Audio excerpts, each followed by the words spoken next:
What's going on, guys? ChillSFM here, taking a look at Shadow, ALOLAN, SANDSLASH in the Open Ultra League. Guys, Shadow, ALOLAN, SANDSLASH, of course, did get that nice buff, getting Drill Run this season, and it is now ranked as the 41st best pick in the Open Ultra League. And after playing these sets, I think that ranking is well deserved. In fact, maybe it should be slightly higher. Maybe there's some bait dependent stuff that's higher than it, that could be lower than it, because they put in a ton of work. It's a great core breaker for a lot of teams that people are running right now. Not a lot of people are running the Shadow, ALOLAN, SANDSLASH. In fact, I didn't run into a single other one in the 2 days of battles that I've played. I don't think I did, at least. Yeah, I mean, it was really solid for me. Now, it is a very expensive investment. It cost me 600,000 Stardust to build this, but I know I'm going to get a lot of play out of it, not only in Open, but also in a lot of the limited cups that come around. So I think it is worth the investment. Anyways, let's go ahead and jump on into some of these battles. Leave a like, leave a comment. Let's get it going. All right, so we got Jellicent here. I did use an Elite TM to get Shadow Claw on my ALOLAN SANDSLASH. I am going to be doing super effective damage because of that. Shadow Ball does come through right there. I'm going to be throwing the Drill Run here. This will do a lot of damage. Honestly, for Jellicent, that's pretty good damage for a non-stab move. So now I am going to have to use a Shadow Ball. We do survive it though. We're actually going to be able to bank a Drill Run, swap out, come in with Nidoqueen, and throw this Poison Fang. I am also showing the newly buffed Nidoqueen, right? Poison Fang got a buff, and also Walrein, Icicle Spear got a buff. Nidoqueen, not PvP IVs. If you have PvP IV one, it's better. But I will say this, Nidoqueen, SANDSLASH, of course, closing out right there, by the way. Nidoqueen did not see a good lead all day. Honestly, I played 2 sets with this team, and I think I lost 9 leads, probably. But is what it is. It didn't feel good in the current meta for me. I have seen more Tapu Finis after I played these sets, so maybe with that, then maybe we'll have more play as the season goes on. Anyways, Grigas lead here. Swap out into Walrein. We are going to go ahead and just let Walrein go down. Come in with SANDSLASH and get that nice energy lead, hoping that they're weak to SANDSLASH in the back since they didn't swap out with Walrein in there. Out comes a Jellicent, opponent running ABA ghost types. We're going to be able to chip away with the Drill Runs and of course with the Shadow Claws. Shadow Claws actually doing good damage here. Jellicent already into the yellow. I am going to respect the Shadow Ball. Of course they bait me with the Surf. That's perfectly fine. I don't think they want to see this SANDSLASH, so I'm going to bait them back. And yes, we do grab a shield. That is beautiful. Now I'm going to go ahead and catch on the Nidoqueen. I'm kind of just sacking Nidoqueen right now, right? Because it seems like they did not want to see my SANDSLASH, and now I know why. They have a poison type in the back. So Earth Power going to come through. It was a CMV tie. That is perfect for me. My opponent actually no bubbles this, which is a mistake because you can't poison jab down a Nidoqueen. The poison jabs are like triple resisted. So I'm able to make it to this next Earth Power, which puts them into the red, and they still have to throw. Otherwise I make it to this Poison Fang. So they end up throwing some energy here. And at this point, all I have to do is make sure I have a Drill Run ready to go when Jellicent comes in. Jellicent does come back in. We're going to immediately throw this Drill Run. At this point, we can just make it to the Ice Punch. That's going to be GG's. Well played. All right, into the next battle. Nidoqueen up against a Deoxys defense lead. This is technically a good lead for Nidoqueen because you do survive like two Cycle Boost in the Ultra League.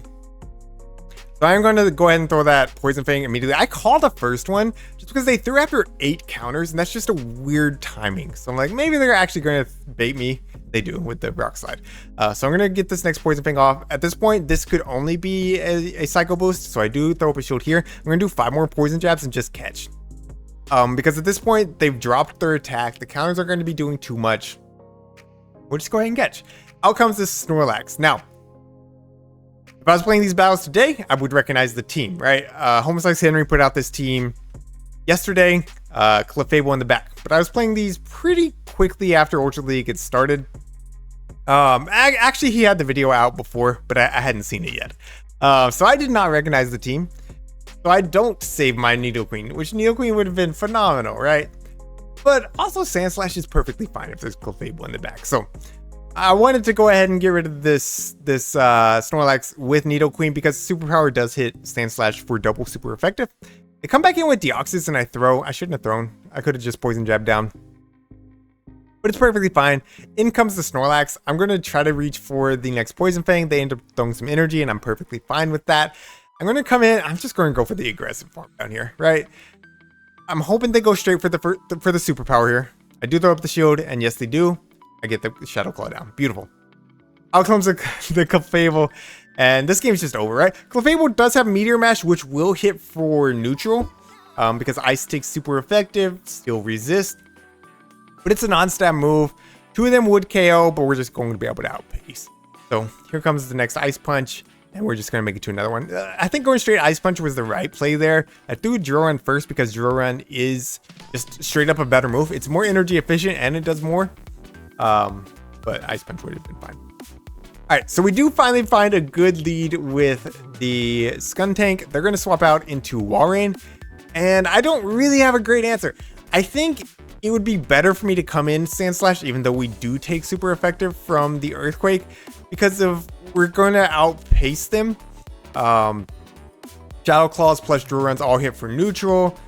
The Ice type attacks are double resisted, so if I just want to invest 2 shields to keep alignment, I think that would have been fine. Instead, I come in with Walrein, and I decide to play out the zeros, and of course they showed up my second Earthquake. I probably should have baited there. Probably should have baited, honestly. Come in with SANDSLASH here, and they throw immediately, and I thought about no-shielding, but it is the Earthquake, so we do properly shield that up. Out comes the Skuntank. We're going to go straight for the Drill Run. No reason to bait here. They do no-shield, and I come in with Nidoqueen at this point. Now, this should have been a pretty easy game, honestly. I should have thrown my Poison Fang, but I don't know my Skuntank counts. They get to the second crunch 1 Poison Jab quicker, so I end up CMP tying. And of course we lose the CMP tie, so I end up no bubbling, which I do get a nice healthy farm down. But I'm in kind of a bad situation. They come in with Blastoise, which is really cool. Really cool. I love Ultra League Blastoise. And honestly, this should still be a win. All I have to do is not let my opponent catch, right? So I throw the first Drill Run, grabs the shield. That's fine. I'm going to be able to outpace to the next Drill Run, or they're at the next Hydro Cannon. Now I'm expecting the catch, so I don't throw.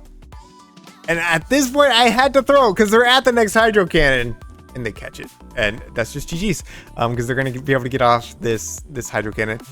Now I don't know that Drill Run would have KO'd. I think it would have after the Poison Fang debuff, but it might not have. It might not have. So, regardless, GG's. My opponent played really well. I played pretty poorly, not knowing counts to Skuntank. Alright, so Shadow Walrein lead. We will be answering with our own Walrein. Going to go ahead and eat the Earthquake, and out comes a Jellicent opponent running AVA Water. Really weak to Electric, of course, but actually, like, Shadow Walrein is such a beast. It does fine against things like Ampharos. So I am going to go ahead and go down. Of course, I got to come in with my SANDSLASH. I can't bring Nidoqueen into either of these water types. So we grab a shield with the Drill Run. So again, I'm just like, okay, they must be triple weak to my SANDSLASH. So I catch. I go for the Poison Fang. They make a nice catch. Good for you. But Poison Fang does do more damage now. So I'm thinking since I get to the second Poison Fang, it's going to take out, right? It's going to take out after the next Poison Jab, and it just does. They leave with a Quake, which is worst case scenario, right? Because of now I'm getting no form. They thought the Icicle. They had a Quake. They had a Quake. I don't know. I don't know why they baited. Maybe they didn't have a Quake. I don't know. Go back and count for me. I thought they had a Quake. So I throw the Icy Wind, and they make a really nice play here, right? Instead of going for the Shadow Ball, they go for the back-to-back Surf to guarantee damage. And it's because they have a Fairy type in the back. It's a quick attack Sylveon. If they didn't get that Surf damage, I just win. But with that Surf damage, Moonblast will KO. Because Moonblast does hit pretty hard, even though it's resisted. And we're in the red now, so there's just no way. So GG's well played. Again, my opponent played well. Trying to turn things around here. We do have a Gliscopod lead. This is technically a bad lead because they do, of course, have Liquidation. They're going to get there at the same time that I make it to the Poison Fang. Liquidation, however, does not one-shot, and they do not get the defense drop. So I will drop their defense with the Poison Fang, and I will expect them to throw on CMP. They do.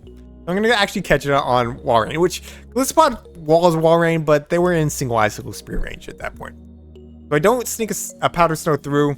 My opponent gets 0 turn swap, and we end up CMPing on the Earthquake. Unfortunate, right? I should have some sort of advantage coming into this mirror match, but I don't. And it's fine. because we do end up winning CMP at least, which was probably a coin flip if I'm honest, but my opponent just assumes I'm going to win the next CMP, so they overfarm. I'm going to go ahead and let my Walrein go at this point. I'm going to come in with SANDSLASH. They do outpace, unfortunately, so I will have to give up a shield, but that means I can overfarm by quite a bit.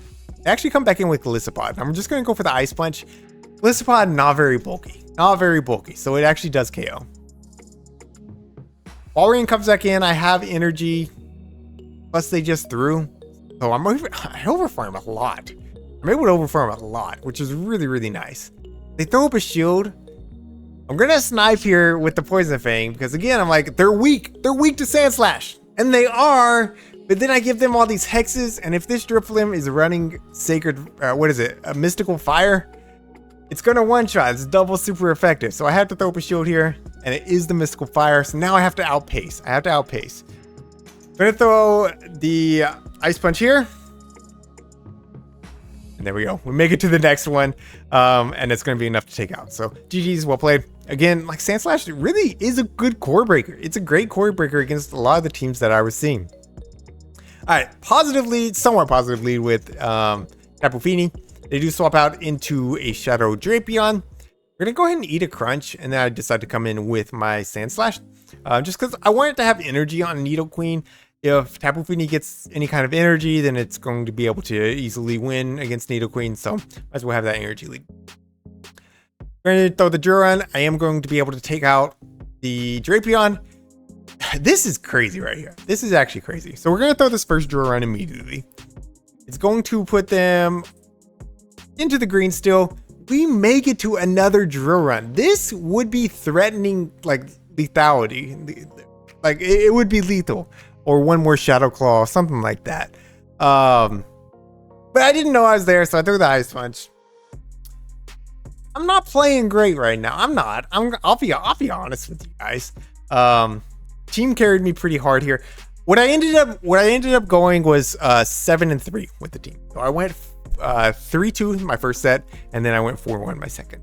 So I think this team's solid. I don't think Nidoqueen's a great lead right now, but but the team worked really well for me.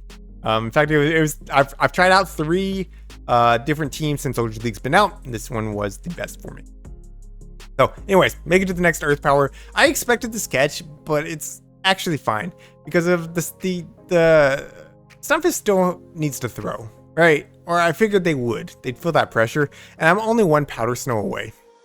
So even if they didn't throw, I sneak the Powder Snow through, and I'm pretty sure that Walrein wins CMP. But we actually need 1 more Powder Snow. So anyways, GG's. Well played to my opponent. And that's going to be it for today. So if you enjoyed today's video, make sure you leave a like, leave a comment down below. Thank you all so much for watching. And thank you to my channel members for your support. Until next time, this is Chill SFM reminding you to always keep pushing forward.